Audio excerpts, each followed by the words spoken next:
তাকিয়ে স্তম্ভিত হয়ে গেল শিবাঙ্গী। ঘরের সেই বিশেষ কোণটায় আস্তে আস্তে একটা ছায়ামূর্তি আকার নিচ্ছে। দেহাতীত লম্বা তার হাত, বিষধর সাপের ফণার মতো উড়ন্ত চুল, মুখমণ্ডলের উপর আগুনের ভাটার ন্যায় জ্বলন্ত চোখ। দৃশ্যটা দেখে স্থাণু হয়ে গেল শিবাঙ্গী।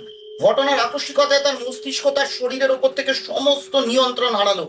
ছায়ামূর্তিটার হাতটা ক্রমশ বর্ধিত হচ্ছে তার দিকে। হাত দুটো এগিয়ে এসে চেপে ধরলো তার পা। পাক শক্তি লোপ পেয়েছে শিবাঙ্গীর। হ্যাঁচকা টানে মাটির উপর আছড়ে পড়লো সে। যন্ত্রণার একটা অস্ফুট আর্তনাদ ছাড়া সে আর কোনো কিছু উচ্চারণ করতে পারলো না। ছায়ামূর্তিটা ক্রমশ তাকে নিজের দিকে টেনে নিচ্ছে। আস্তে আস্তে হাঁ করা মুখটা একটা কালান্তর গহ্বরের আকার নিচ্ছে। শিবাঙ্গী বুঝতে পারছে আরেকটু পরেই ওই মুখ তাকে গিলে খাবে, কিন্তু কিছুই করতে পারছে না সে।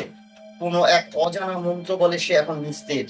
ঠিক এমন সময় হঠাৎ কলিং বেলটা বেজে উঠলো, আর সঙ্গে সঙ্গে অদৃশ্য হয়ে গেল ছায়ামূর্তি। আরো দুবার বেজে বেলটা বন্ধ হয়ে গেল। প্রায় পাগলের মতো ছুটে গিয়ে সদর দরজা খুলে শিবাঙ্গী দেখলো তানিয়া অবাক দু চোখে তার দিকে তাকিয়ে আছে। দু চোখ দু হাতে সমুদ্রে ভেসে চলা নাবিক যেমন জাহাজের ভাঙা অংশ আঁকড়ে ধরে, তেমন ভাবেই তানিয়াকে জড়িয়ে ধরলো শিবাঙ্গী। ক্ষত বুদ্ধি হয়ে দাঁড়িয়ে রইল তানিয়া।